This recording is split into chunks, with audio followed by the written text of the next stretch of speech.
하겠습니다. 오늘도 승리하시기 바랍니다. 우리 같이 인사하겠습니다.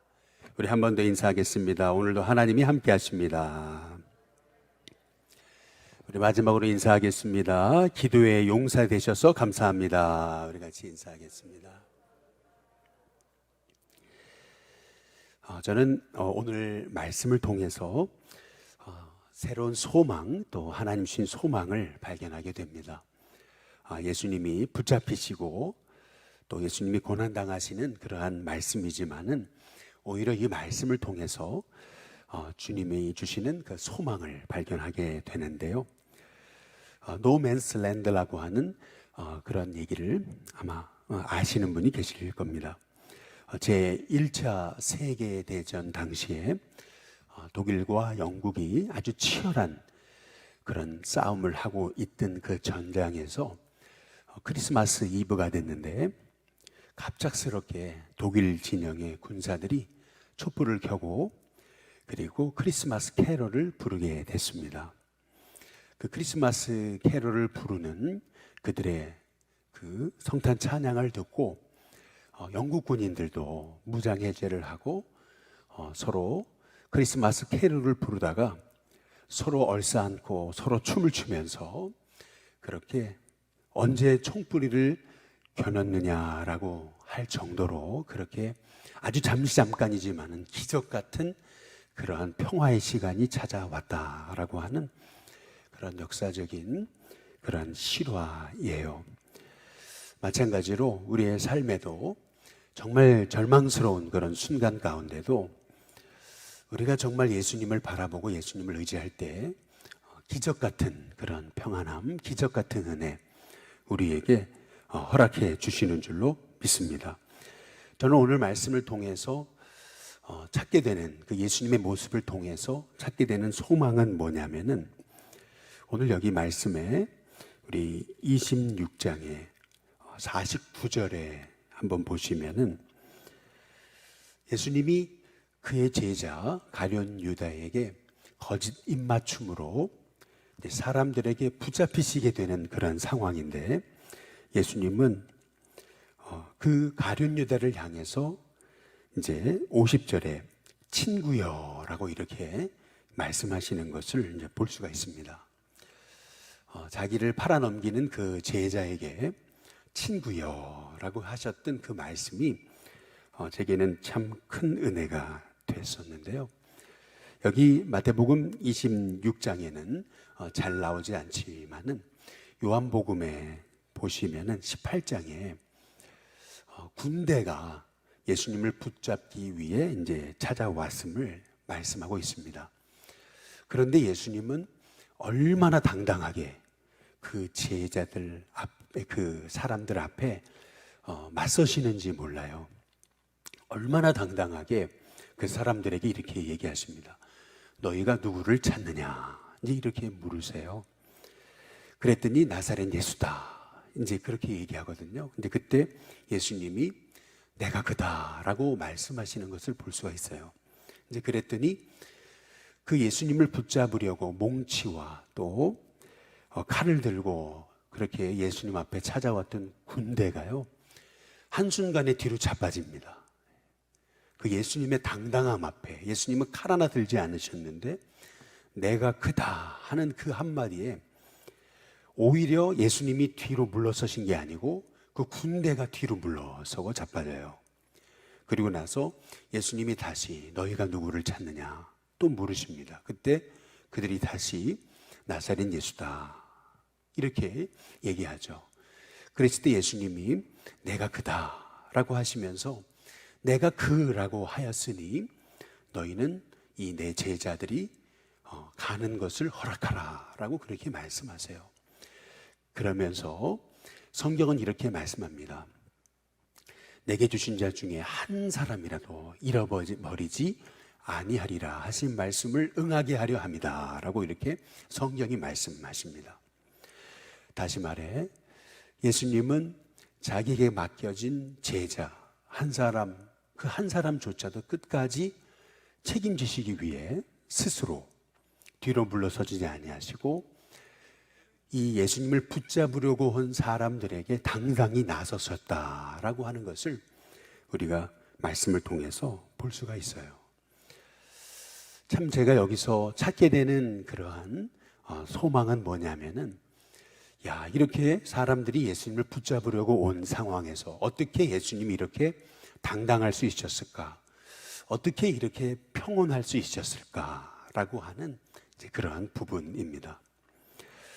저와 여러분에게 이러한 절망의 상황에도 예수님이 보여주신 그 평안함과 담대함이 있게 되시기를 주님의 이름으로 축복합니다. 또 우리 수능시험을 보는 자녀들에게 이런 하나님이 주신 평안함, 담대함, 흔들리지 않는 마음이 있게 될 수 있기를 주님의 이름으로 축복합니다. 그런데 우리는 이러한 예수님의 평온함, 담대함을 보게 되면은 당연히 예수님이시니까 이제 이렇게 우리는 생각하는 경향이 있습니다. 그분은 하나님의 아들이시니까 이제 이렇게 당연히 그분은 예수님 아니시냐 이제 이렇게 생각을 합니다. 그러나 오늘 26장 36절에 보시면은 예수님이 겟세마네 동산에 올라가셔서 제자들에게 말씀하시죠. 내가 저기 가서 기도할 동안에 너희는 여기 앉아 있어라. 예수님은 제자들에게 함께 기도할 것을 요청하십니다. 근데 그 이유가 뭐냐면 37절에 나와 있죠. 고민하고 슬퍼하사라고 이렇게 말씀하시잖아요. 더구나 38절에 보면 내 마음이 매우 고민하여 죽게 되었으니 라고 말씀하세요. 그래서 너희는 여기 머물러 나와 함께 깨어 있어줬으면 좋겠다 이제 이렇게 말씀하십니다. 여기서 우리에게 보여지는 예수님의 모습은 십자가 앞에서 굉장히 괴로워하시는 그러한 장면이에요. 우리는 당연히 예수님이시니까 예수님은 십자가를 묵묵히 지셨을 것이다 이렇게 생각하는데 오늘 말씀해 보시면 그것과 정반대입니다. 예수님이 이렇게 말씀하시잖아요. 내 마음이 고민하여 죽게 됐으니 라고 이렇게 말씀하고 계세요. 다시 말해서 예수님도 이 십자가를 지시는 것이 그렇게 고통이고 괴로움이셨다라고 하는 것을 우리가 볼 수 있게 되는 거죠.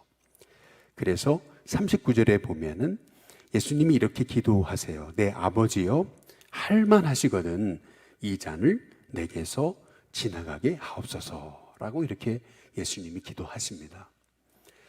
이 잔이라고 하는 것은 죽음의 잔, 고난의 잔을 말하는 거죠. 이 잔을 내게서 지나가게 하옵소서. 예수님도 이 고난 안 겪으셨으면 좋겠다라고 생각하셨다는 거죠. 예수님께도 십자가는 너무나 큰 고통이셨어요. 그래서 할 수 있으시거든 이 잔을 내게서 지나가게 하옵소서. 이것이 예수님의 예수님의 마음, 예수님의 뜻이셨죠.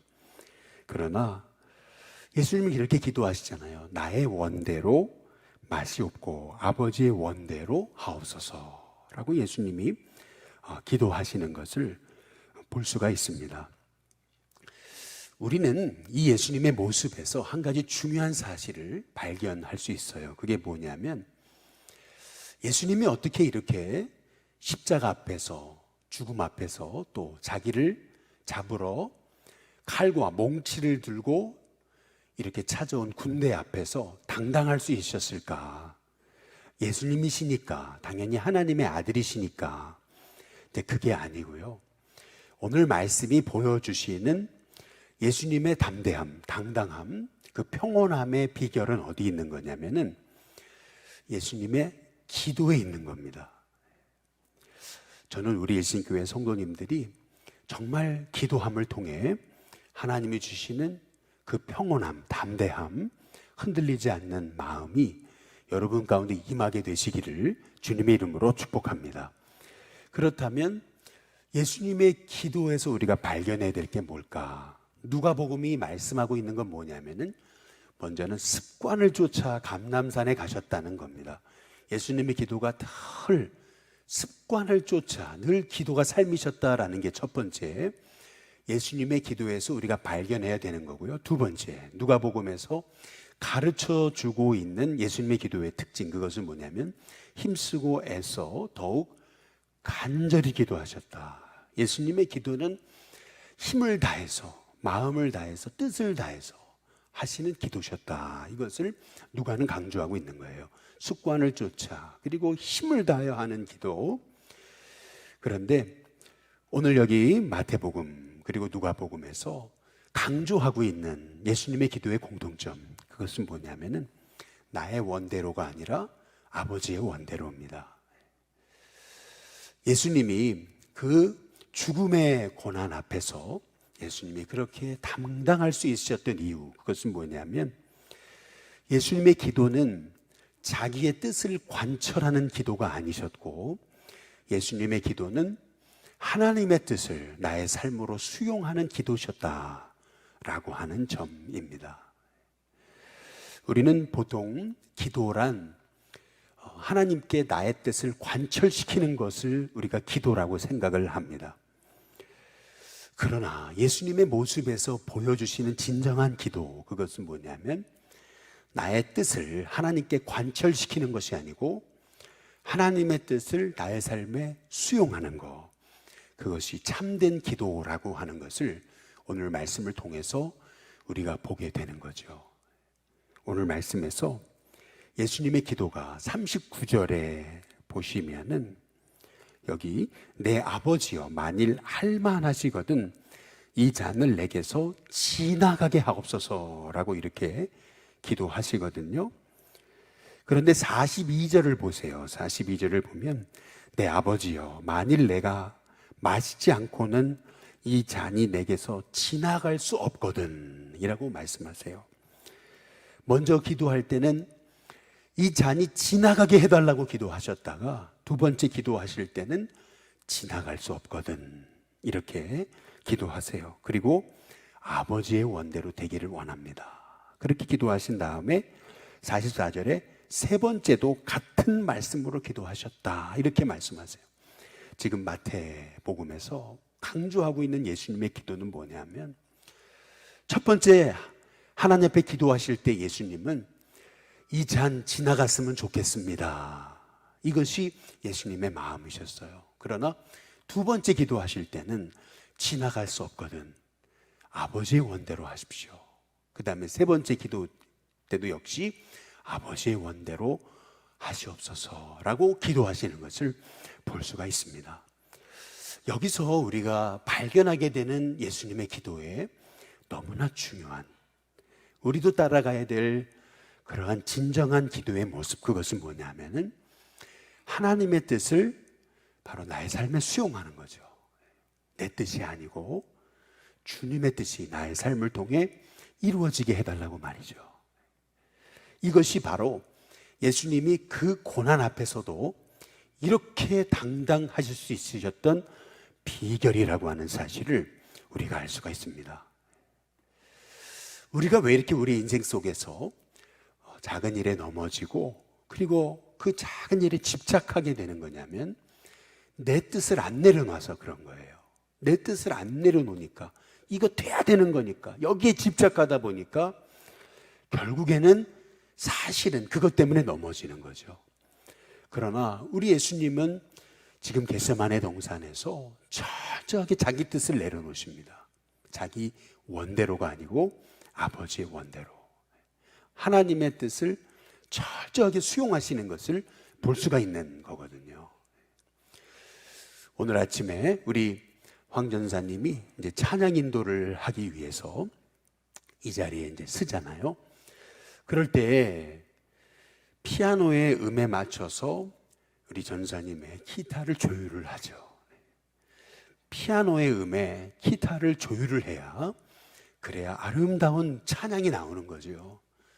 만약에 내 기타의 음이 맞다 해가지고 내 기타의 음을 그냥 피아노의 음과 상관없이 연주한다면 그 연주는 계속해서 불협화음이 되게 되겠죠. 마찬가지라는 거예요. 우리의 삶도 나의 뜻을 하나님께 관철시키는 것이 아니고 하나님의 뜻에 나의 삶을 조율하는 거예요. 그래서 그 하나님의 뜻에 끊임없이 나의 삶을 조율하며 나아갈 때 거기에 비로소 우리의 삶이 아름다운 연주와 같은 인생이 되게 된다라고 하는 사실인 거죠. 오늘 이 새벽에 우리가 해야 될 기도는 하나님, 주님의 뜻이면 제가 순종하겠습니다. 나의 원대로가 아니고 아버지의 원대로 되기를 원합니다. 이것이 저와 여러분의 기도가 될 수 있게 되기를 주님의 이름으로 축복합니다. 나의 원이 아니라 주님의 원대로, 주님의 뜻대로, 주님의 뜻이면 순종하겠습니다. 내 뜻이 아닙니다. 주님의 뜻입니다. 왜냐하면 하나님의 뜻은 언제나 옳기에, 하나님은 100% 옳으시기에, 나보다 나를 더 잘 아시기에 하나님의 뜻에 철저히 나의 삶을, 우리 자녀들의 인생의 길을 맡깁니다. 철저히 내 뜻을 내려놓을 때 거기에 평안함이 있고, 거기에 담대함이 있고, 거기에 지혜가 있는 하나님의 종들이 되게 될 줄로 믿습니다. 마지막으로 오늘 말씀을 통해서 제가 발견하게 되는 소망은 뭐냐면은, 실은 여기 제자들의 모습을 보면, 우리 오늘 집사님 아주 긴 말씀 읽으시느라고 애 먹으셨는데요, 이 말씀을 잘 우리가 보게 되면 처음부터 제자들은 너무 실망스럽잖아요. 같이 기도했으면 좋겠다 하셨는데 그들은 여전히 잠들고 졸고 있어요. 뿐만 아니라 예수님이 그렇게 사랑하셨던 제자 한 사람은 거짓 입맞춤으로 예수님을 팔고, 그리고 예수님이 붙잡히실 때 한 제자는 칼을 들어가지고 자기 혈기를 이기지 못하고, 그래서 누가복음에 보면 이것까지 참아야 된다라고 예수님께서 말씀하시잖아요. 그리고 나서 예수님이 붙잡혀 가시자 제자들은 일제히 도망치고 말이죠. 그리고 베드로는 예수님이 어떻게 되시는가 그거 보려고 오늘 여기 말씀해 보니까 대제사장의 집들까지 쫓아가 가지고 거기에서 거기서 계속 그냥 머뭇머뭇대면서 예수님이 당하는 고난을 다 보게 되는 거거든요. 그러다가 마지막에 오늘 여기 말씀에는 안 나오지만 누가복음에 보면은 예수님의 눈이 이 베드로의 눈이 예수님이 베드로를 보시는 장면이 나와요. 그때 베드로가 내가 다 굴기 전에 3번 부인하리라 하신 예수님의 말씀이 생각나서 참 심히 통곡했다라는 말씀이 이렇게 나오거든요. 여기 이렇게 제자들이 보여주는 모습은 너무나 실망스러운 모습인 거죠. 그러나 참 놀라운 것은 이거예요. 그렇게 제자들이 예수님을 실망시키는데도 그 제자들을 통해서 결국 성령을 주시고 초대교회를 세우시고 그 제자들을 통해서 하나님의 뜻을 이루어 가시는 그 하나님의 모습을 볼 수가 있는 거죠. 저는 오늘 이 말씀을 통해서 제자들이 위대해서 쓰임받은 게 아니고 바로 하나님의 은혜로 우리가 쓰임받는 것이구나 라고 하는 사실을 오늘 말씀을 통해서 깨닫게 됩니다. 우리가 사실은 하나님의 은혜가 있으면은 이 땅에 쓰임받지 못할 영혼은 없는 거죠.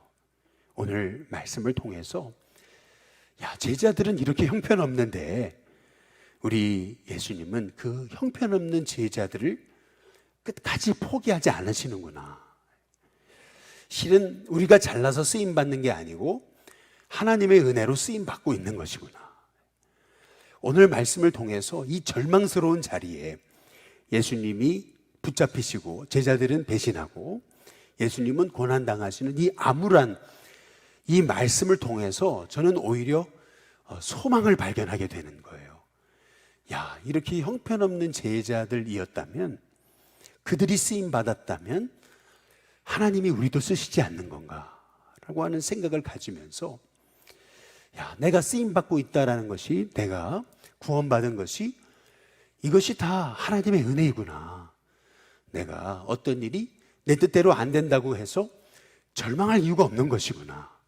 여전히 하나님의 은혜가 있는 곳에는 하나님의 새로운 시작이 있는 것이구나 라고 하는 사실을 오늘 말씀을 통해서 깨닫게 되는 거예요. 카라마조프가의 형제들에 보시면은 도스토옙스키는 이런 얘기를 합니다. 성자로 살아왔다라고 그렇게 인정되었던 조시마라고 하는 장로가 이제 죽어요. 성자는 죽어도 썩지 않는다라고 이렇게 생각을 했는데 이 조시마 장로의 시체가 썩거든요. 그래서 그를 따르던 수도사 알료샤가 절망합니다.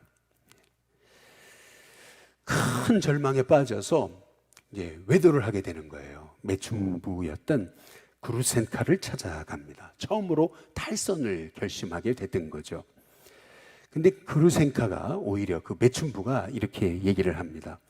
하나님은 성자뿐만 아니라 악한 자도 버리시지 않는다라고 이렇게 이제 얘기하는 거죠. 한 그 선한 일은 한 번도 하지 않은 사람이 이제 죽어서 지옥에 갔는데 그 선한 일을 한 번도 하지 않는 사람조차도 하나님이 구원하시려고 애쓰시는 장면을 보게 되는 겁니다. 이제 그때 알료사는 다시 돌이켜서 조시마 장로의 그 빈소를 찾아오게 돼요. 거기서 잠시 이렇게 잠을 자게 됐는데 환상을 꿈속에서 꿈을 꿉니다. 그 꿈에 나타났던 광경은 뭐냐면은 이 조시마 장로가 가나의 혼인잔치 같은 너무 아름다운 곳에 이제 있는 거죠. 천국에 가 있는 것을 보게 된 거죠. 그때 알료사는 말합니다. 역시 그렇군요. 맞아요. 당신은 천국에 가셨군요. 라고 이제 얘기합니다. 근데 그때 조시마 장로가 알료사에게 얘기해요. 너도 일로 빨리 오라고 말이죠. 근데 그때 이 알료사가 하는 말이 있습니다. 나는 한 번도 선한 일을 한 게 없어가지고 지금 못 간다고. 이제 그랬을 때 이 조시마 장로가 했던 말이 있습니다. 그 했던 말이 뭔지 아세요? 여기에 있는 이 모두가 다 양파 한 뿌리라고 이제 그렇게 얘기합니다. 다시 말하면 여기에 있는 사람들도 다 의로워서 여기 온 게 아니라고 그렇게 얘기하는 것을 이제 볼 수가 있는 거죠. 실은 저와 여러분의 저와 여러분의 의로움, 저와 여러분의 결심, 여러분 이것은 정말 양파 한 뿌리와 같은 거예요. 아무것도 아닙니다. 우리가 오늘 여기 서 있는 것 하나님의 은혜로 우리가 여기 서 있는 거죠. 제자들의 모습을 보면 너무나 실망스러워요. 주님이 마지막 순간까지 그렇게 눈물로 애써 기도하시는데도 그들은 졸고 있고 배신하고 다 도망치고 또 마지막까지 예수님이 고난당하시는 장면에 호기심을 가지고 쫓아갔던 베드로는 맹세하고 저주하며 부인하거든요. 그런데 그럼에도 불구하고 그들을 쓰세요. 그들이 바로 초대교회를 세우는 그러한 복음의 증인이 되는 것을 볼 수가 있는 거죠. 참 이 사실을 보게 될 때 우리도 또 이 땅에 우리가 절망스러운 순간에도 하나님은 은혜가 있는 자리에 새 일을 행하실 수 있다라고 하는 우리가 소망을 갖게 되는 거 아니겠어요? 실은 이 가장 절망스러운 예수님이 붙잡히시고 고난당하시는 장면을 통해서 우리는 진짜 소망을 발견하게 되는 거예요. 야, 인간에게는 소망이 없지만 우리 주님에게는 소망이 있으시구나. 아무리 인간은 이렇게 하나님을 실망시켜도 하나님은 절대 우리를 포기하지 않으시는구나.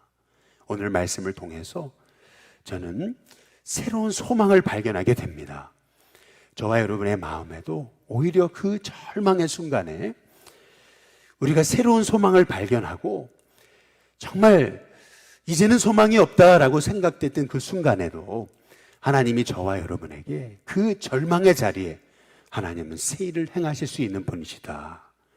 그 믿음이 저와 여러분 가운데 생겨져서 이 인간이 이렇게 넘어지고 쓰러지는 자리에도 하나님은 거기에서 새로운 일을 시작하신다라는 믿음을 가지고 오늘도 절망의 순간에서 새로운 소망을 발견하며 나아갈 수 있는 저와 여러분이 다 되시기를 주님의 이름으로 축복합니다.